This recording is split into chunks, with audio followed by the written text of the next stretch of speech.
waxaan baaq nabadeed halkan ugu dirayaa beelaha walaalaha ah ee dagaalku ku dhaxmaray meesha la yiraahdo lafaweyne soonaha degmada xudun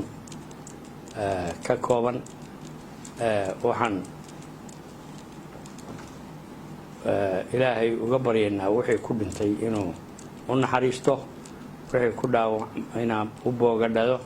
caafimaad degdeg siiyo waxaan kaloo baaq u jeedinaynaa baaq degdega inay joojiyaan dagaalka iyo mashaqadaas si shuruud la'aan inay ku joojiyaan baan ugu baaqaynaa maanta dadka halka jooga uma baahna dagaal dhexdooda isna nabadgelyo ugu baaqaynaa cid walba inay nabadgelyo kula noolaadaan dhexdooda iyo cidihii kaleba waxaan kale oo iyana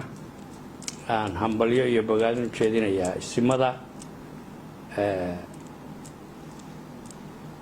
hawsha wanaagsan ka soo qabtay ee nabadeynta ah beelihii soona buuhoodle maxay tahay ku dhaxmaray mashaqadii ku dhaxmartay oo ku guuleystay oo maanta maxay tahay nabad lagu naaloodo ka sida waxaan iyana aan u dirayaa ugu ducaynaynaa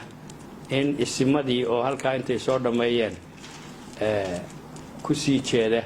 inay mashaqooyinkan wax ka qabtaan uu shil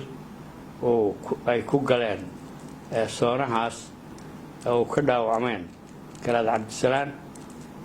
iyo caaqil sanyare iyo ciddii kale la socotay ee ku dhaawacantay ilaahay inuu u boogadhayo baan ilaahay uga baryeynaa